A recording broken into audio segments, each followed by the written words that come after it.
हाय मित्रांनो, या व्हिडिओमध्ये आपल्याला पाहायचं आहे की FIIOS डाउनलोड कशी करायची. त्यासाठी आपल्याला रजिस्ट्रेशन करावं लागेल आपल्या कंपनीच्या ईमेलच्या थ्रू. तेव्हा जाऊन आपल्याला लायसन्स मिळणार आहे. आपण ते सगळं पाहणार आहोत. त्याच्या अगोदर आपल्याला जावं लागेल FI वेबसाईटवरती.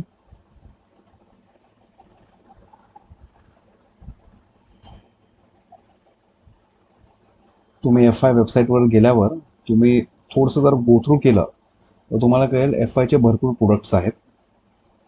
आपण स्पेसिफिकली LTM वरती कॉन्सन्ट्रेट करणार आहोत. तर त्यासाठी आपल्याला जावं लागेल product, load balancing,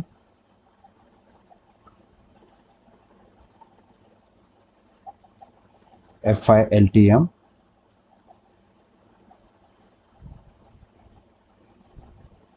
scroll down करा.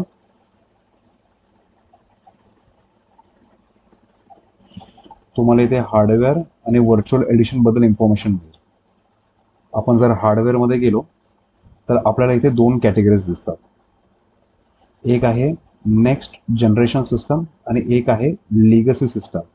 जर तुम्ही FI वर पहिलं काम केलं असेल तर तुम्हाला माहिती असेल तेव्हा आपण आय सिरीज अप्लायन्सेस वापरायचो आणि जी चॅसिस यूज व्हायची ती विप्रियॉन चॅसिस असायची.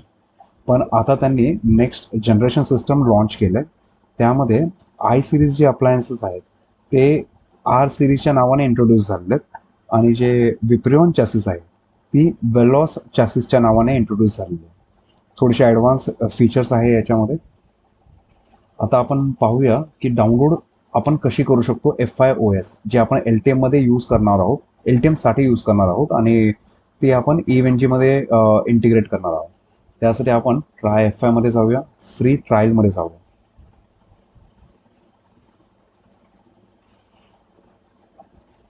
आता फ्री ट्रायल मध्ये गेल्यावर स्क्रोल डाऊन करा.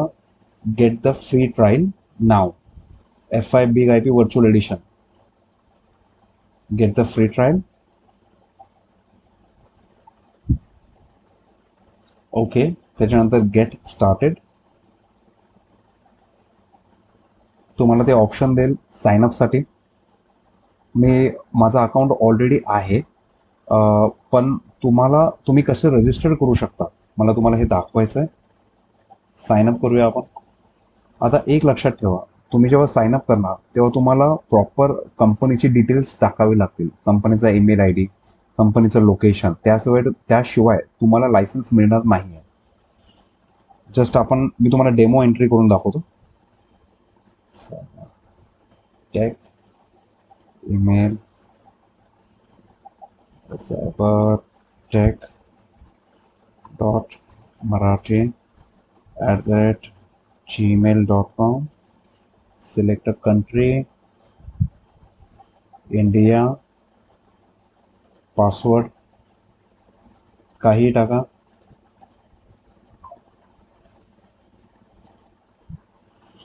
ABC @ okay. आपण एक काम करूया, चेकपॉईंट टाकूया. चेकपॉईंट @123. C capital. ओके. आता त्या ईमेल ID वरती तुम्हाला कोड जाईल. तो कोड तुम्हाला इथे टाकायचा. तर आता या जागी मी जीमेलची डिटेल्स टाकलेली आहे, पण जीमेलची डिटेल टाकून तुमचं काम होणार नाहीये. तुम्हाला प्रॉपर कंपनीची डिटेल्सच टाकावे लागणार. त्याशिवाय तुम्हाला लायसन्स मिळणार नाही. मी आता माझा log in details fill out करतो.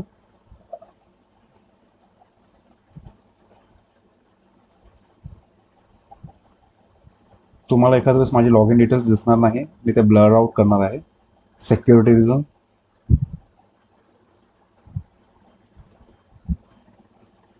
पण जो माझा हा ईमेल ID मी टाकला आहे, त्या ईमेल ID वरती एक कोड जाईल आणि त्या कोडने व्हेरीफाय केल्यावरतीच मला लॉग इन मिळणार आहे. Send code. मला माझा ऑफिसचा ईमेल ID चेक करावा लागेल. त्याच्यावरती कोड आला असणार आहे.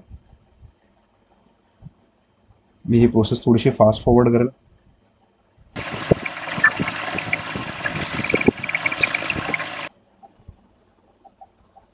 मला तुम्हाला यासाठी दाखवायचं आहे कारण की तुम्हाला माहिती असलं पाहिजे की जेव्हा तुम्ही लायसन्स साठी रिक्वेस्ट करता तेव्हा तुम्हाला कशा प्रकारे ते लायसन्स दिसतं. ओके, जेव्हा तुम्ही या माय प्रोडक्टमध्ये सबस्क्रिप्शनमध्ये येता तेव्हा तुम्हाला इथे लायसन्स दिसेल. Just wait for some time.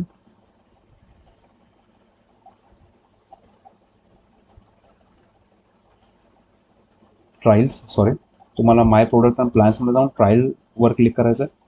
जर तुम्ही खाली आला तर तुम्हाला इथे दिसेल मी लायसन्स रजिस्टर्ड साठी रिक्वेस्ट टाकली होती.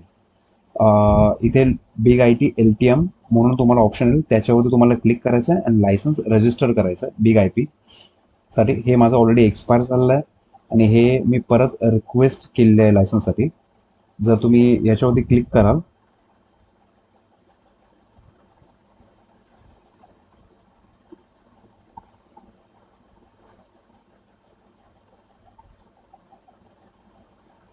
थोडासा वेळ घेत आहे.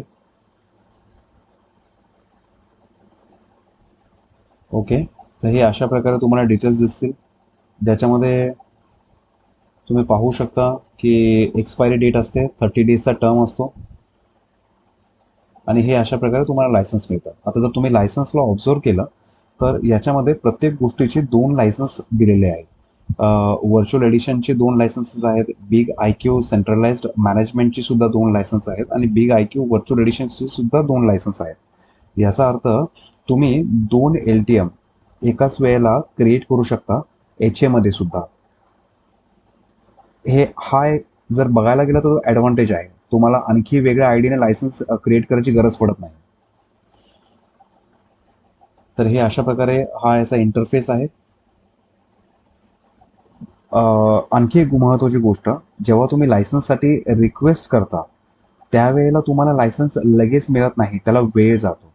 त्यावेळेला तुम्ही इथे चॅटबॉक्स ओपन करू शकता. या चॅटबॉक्सवरती चॅट नाववर क्लिक करून तुम्ही जो एजंट तुम्हाला अवेलेबल दिसेल हाय टाकल्यावरती त्या एजंटला तुम्ही बोलू शकता की आय वॉन्ट दिस लायसन्स, म्हणजे लवकरात लवकर मला लायसन्स कसं मिळेल यासाठी तुम्ही त्यांना रिक्वेस्ट करू शकता. आणि ते रिक्वेस्ट केल्यावरती तुम्हाला मोस्ट प्रोबेबली मला लायसन्स भेटायला कमीत कमी 2 दिवसाची वाट पाहावी लागली होती. तुम्हाला कदाचित 10 मिनिटात पण मिळू शकतं, एक दिवस सुद्धा लागू शकतो किंवा 4 दिवस सुद्धा लागू शकतात. प्रत्येकाचा अनुभव हा थोडासा वेगळा आहे. आणि हां, एकदा का लायसन्स भेटलं आणि ते लायसन्स जर एक्सपायर झालं, त्या दिवशी एक्सपायर झाल्यानंतर आपल्याला परत एक ऑप्शन इथं येते ज्यामध्ये तुम्ही ते लायसन्स परत रिन्यू करू शकता महिनाभरासाठी. तर ते एक आणखी एक फॅसिलिटी आहे. मला माहित नाही आणखी किती वेळ तुम्ही ते रिन्यू करू शकता. मी 2 वेळा तर केलेलं आहे आणि ते 2 वेळा सक्सेसफुल रजिस्टर होऊन ऑटोमॅटिकली मला दुसऱ्यांदा हे लायसन्स भेटलेलं आहे. तुम्हाला दाखवू द्या, माझं हे जे पहिलं लायसन्स आहे ते एक्सपायर झालं होतं. हे पहा, हे लायसन्स एक्सपायर झालं होतं. हे लायसन्स एक्सपायर झाल्यावरती मी त्या दिवशी दुसऱ्या लायसन्ससाठी रिक्वेस्ट केली होती. हे इझी प्रोसेस आहे, जास्त अवघड काहीच नाही याच्यामध्ये. आता हे अशा प्रकारचं लायसन्स भेटलेलं आहे. आता आपण काम करूया. आता आपण LTM OS डाउनलोड करूया. ती डाउनलोडची प्रोसेस सुद्धा तुम्हाला मी लागलीच दाखवून देतो.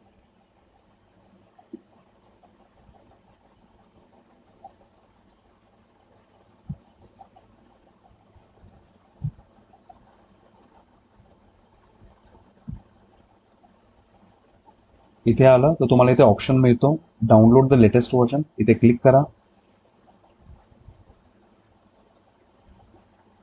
इथे क्लिक केल्यावरती हे तुमच्या कंपनीचं नाव दिसेल, जे मी थोडंसं ब्लर केलेलं असेल. चेकमार्क करा, नेक्स्ट करा. आता इथे तुम्हाला ऑप्शन दिसतील. इथे आहे बिग IP. आता याच्यामध्ये फरक आहे. जर तुम्हाला तुमच्या R सिरीजसाठी अप्लायन्स आहे, R सिरीजचा अप्लायन्स, त्यासाठी जर तुम्हाला लायसन्स पाहिजे असेल, लायसन्स नाही सॉरी, जर तुम्हाला iOS पाहिजे असेल तर तुम्हाला FiOS क्लिक करायचं. Okay, R सिरीजसाठी. जर तुम्हाला तुमच्या व्हर्च्युअल एडिशनसाठी लायसन्स डाउनलोड करायचं आहे, सॉरी मी प्रत्येक वेळेला लायसन्स बोलतोय, व्हर्च्युअल एडिशनसाठी तुम्हाला iOS डाउनलोड करायचे आहे तर तुम्हाला बिग IP वरती जायचं. आपल्याला eVenG मध्ये iOS टाकायचं, त्यामुळे मी बिग IP वरती क्लिक करतोय. त्याच्यानंतर ते विचारतो तुम्हाला कोणती प्रोडक्ट लाईन पाहिजे. मला 17 व्हर्जन घेतो मी. तुम्ही 15, 16, 17 लेटेस्ट वाला 21 सुद्धा घेऊ शकता. आपण 17 वरती जाऊया.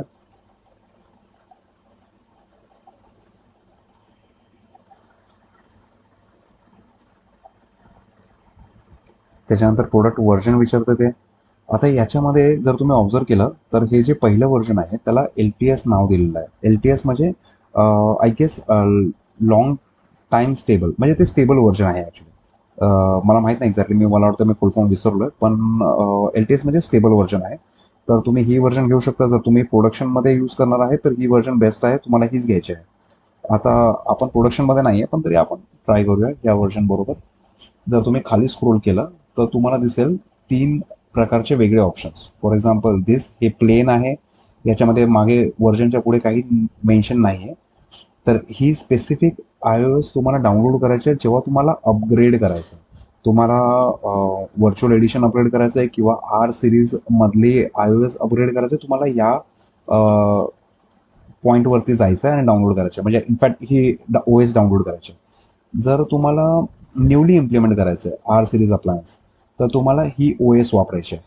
आणि जर तुम्हाला तुमच्या इव्हेंजीमध्ये किंवा तुम्हाला तुमच्या कंपनीमध्ये जर हायपरवायझर असेल, तिथे जर तुम्हाला FI इन्स्टॉल करायचं आहे, तर त्या हायपरवायझरची जी टीम असणार आहे त्याला युजली विंटेल किंवा विंडोज टीम बोलतात. त्या टीमला तुम्हाला हे एडिशन डाउनलोड करून द्यायचं आहे. तुम्ही त्यांना हे एडिशन डाउनलोड करून दिलं की ते लोक पुढचं काम करतात. तुम्हाला फक्त डाउनलोड करून द्यायचं आहे. आता आपल्याला VMवेअरमध्ये टाकायचं आहे, तर VMवेअरसाठी किंवा हायपरवायझरसाठी हे एडिशन डाउनलोड करावं लागते, तर आपण ती डाउनलोड करूया. आता इथे क्लिक केल्यावरती तुम्हाला स्पेसिफिक कोणती फाईल पाहिजे. जर तुम्ही VMवेअरमध्ये जर इन्स्टॉल करणार असाल, VMवेअरमध्ये मी आपलं सेटअप कसं आहे की VMवेअरच्या आतमध्ये आपण इव्हेंजी टाकलाय आणि इव्हेंजीमध्ये आपण ही OS टाकणार आहोत. तर त्यासाठी आपण QCOW लागेल आपल्याला. आणि जर मला VMवेअरमध्येच टाकायचं आहे तर त्यासाठी तुम्हाला OBA फाईल लागेल. इथे आपला सेटअप कसा आहे की आपला इव्हेंजीमध्ये ही फाईल इन्स्टॉल करायची आहे. त्यासाठी आपण QCOW डाउनलोड करू. ही 3 GB ची फाईल आहे, तुम्ही पाहू शकता. हे 3 GB ची फाईल आहे ही QCOW. आता आणि इथे कंट्री सिलेक्ट करा. ते कंट्री सिलेक्ट केल्यावरती तुम्ही कोणतीही कंट्री टाकू शकता. मी युजली सिंगापूर टाकतो. आणि सिंगापूर टाकल्यावरती इथे समरी येते एक्झॅक्टली आपण कोणतं व्हर्जन सिलेक्ट करतोय, कोणतं प्रोडक्ट व्हर्जन आहे, कोणता कंटेनर आहे आणि QCOW. आता इथे आपण डाउनलोडवरती क्लिक करणार आहोत.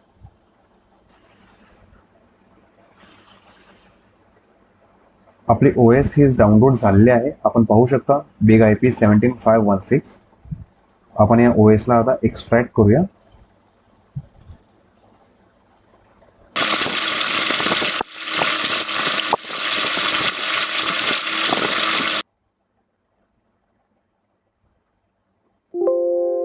आता ही OS आपली एक्सट्रॅक्ट झालेली आहे.